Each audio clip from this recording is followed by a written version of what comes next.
lot. Thank you. Thank you, everyone. Thank you for allowing me to do some stand-up for you guys, because I never was very good at stand-up, and I got some good advice from a friend. He said, kind of like, know your audience, right? Like, do stuff for your audience. Like I used to do stuff like, hey, I bought all these feng shui books, but I don't know where to put them in my house. But I don't do that anymore. I try to like know my audience, right? Like so there was a fitness craze, and I kind of went, hey, the doctor told me to get into shape, so I went on a treadmill for 5 hours, but I didn't get anywhere.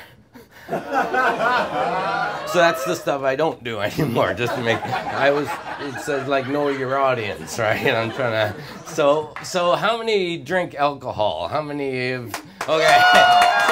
So what I did is I went and I spent like 2 weeks studying people who drink alcohol to try to, know my audience, right? And so I went to the Brunswick House. I don't know if you know, but you can really. So I discovered like 4 like scientific things. Like I'm not like a doctor or anything, but like I came up with 4 scientific like anatomy things that happen when people drink like large amounts of alcohol in a very short time. So it wasn't published or like Nature magazine or something, but it's like looking at the gorillas. You study.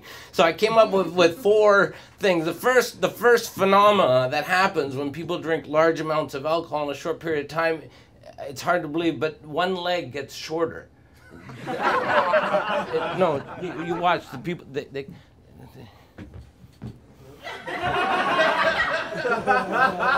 It's true. Like one leg gets short, and the other one is that the actual liquid, like gathers on one side of the body, like all of the. So you see the short. You got the.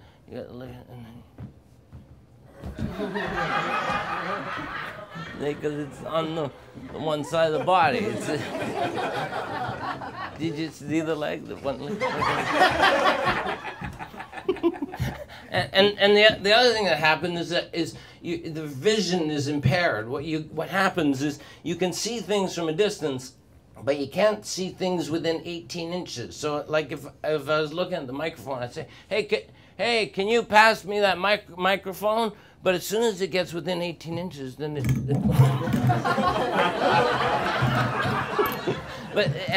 that works in principle, except I found out there's the inverse reaction to faces. In fact, you can't see faces outside of 18 inches when you've done large amounts of alcohol. It's only within 18 inches. So you can be in a party like,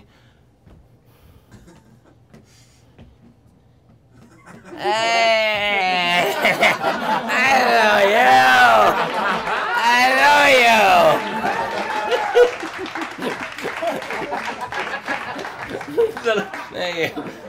The last thing I realized is there's a place in the brain that gets affected. It's called the antler insular cortex. Like it's a part. It's where it's true.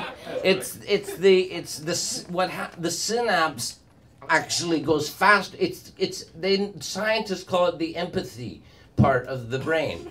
And so what happens when you drink a lot of alcohol, this part of the brain gets activated and you become empathetic to anything. So no matter how small, the guy comes up, he's, hey, you dropped your beer cap. That is so nice, man. To tell me that is so nice of you, man. Like, it doesn't matter what you say, Excuse me, is this the way to the Young Subway? Thank you for asking me. I can't believe you asked me that. Like, nobody ever fucking asked me that. And I saw at a party, I kid you not, that the extreme of this, a guy comes in, excuse me, I don't mean to bother you, but you just urinated all over your pants. You are my best friend. So, a little heads up. I got to tell you a little story when I was studying. There's a guy, we were driving a guy home and he was quite inebriated. Dave Morrison, he was in the back seat, and when Dave gets drunk, if he says pull over, like you pull over. Okay, you do it. So we pull over, he goes out, excuse me for being a little coarse, but he vomits. All this stuff comes up. Now, the funny part about this, the important part of this story is this is how a drunk person thinks, okay? How he thinks. He vomits all over, and then he comes back kind of cheery. And he's rationalized it. He goes, well, no wonder I was feeling sick. Says I was full of puke. And this is a warning. This is a warning when you're at a party, okay? There's two types of people that puke, okay? There's the first guy. The first guy goes, oh man, I am so drunk. I'm gonna puke. I'm so drunk, man, I'm gonna puke. Don't worry about that guy. This is the guy you worry about.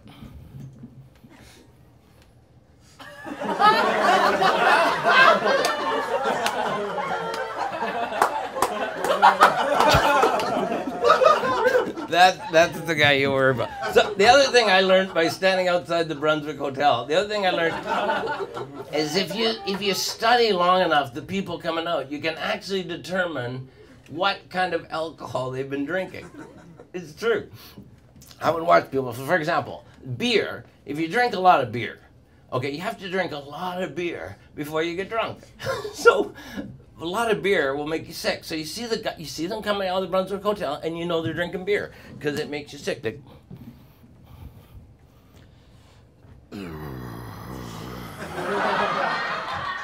know that unlike hard liquors, you can drink a lot of hard liquor very fast, and you get violent.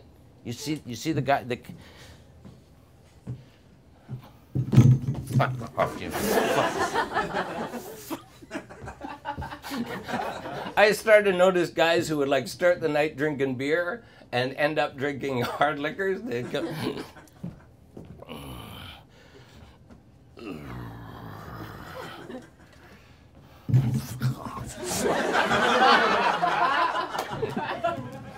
And they say there's a sedative in wines. Well, a lot of women drink wines, right? And you can tell immediately at a party. You see the women with their wine glasses, and wine makes you sleepy.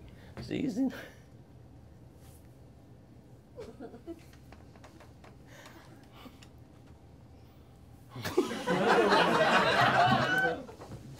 Gin, I discovered, makes you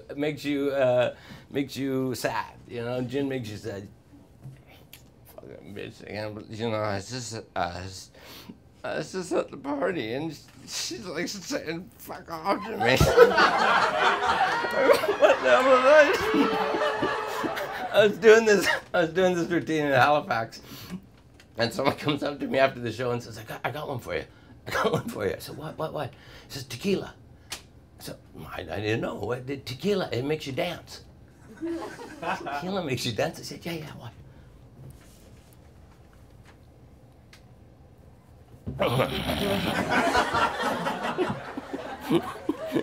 So lastly, and I won't get, the last thing I discovered was people who are inebriated, they can only remember 3 thoughts at any time. Only 3 thoughts. And the amazing thing about this is once they've mentioned one of the thoughts, they've totally forgotten that they mentioned it. So remember, they can only remember 3 thoughts. As soon as they mention the first thought, they forget they've said it. 45-minute drive with Dave Morrison. 45-minute drive. His 3 thoughts are, one, the guy called me an asshole. 2, I just told him where to go. I was just telling him where to go. And 3, I've lived here in 10 years. I've lived here for 10 years, called me an asshole, I just told him which way to go. 45 minutes. And something like this. I can't believe it. You know, I was just telling the guy which way to go, and you know what he does? Calls me an asshole. He calls me an asshole. I was just telling him which way to go, and he calls me an asshole. I lived here for 10 years. I've lived here for 10 years. All I'm doing is telling the guy which way to go. Calls me an asshole. And I just telling him which way to go. I've lived here for 10 years. 10 years. I'm telling the guy. And now, by now you start teasing him, right? It's like 20 minutes into the ride. And so I'm telling him which way to go. The guy, you know what he does? Calls you an asshole? Yeah! Yeah! You're psychic, man. How did you know that? I mean, I've lived here for 10 years. Yeah, for 10 years! And I was just telling him which road to go down. Yeah, which road to go down! Thanks very much. Drive safe.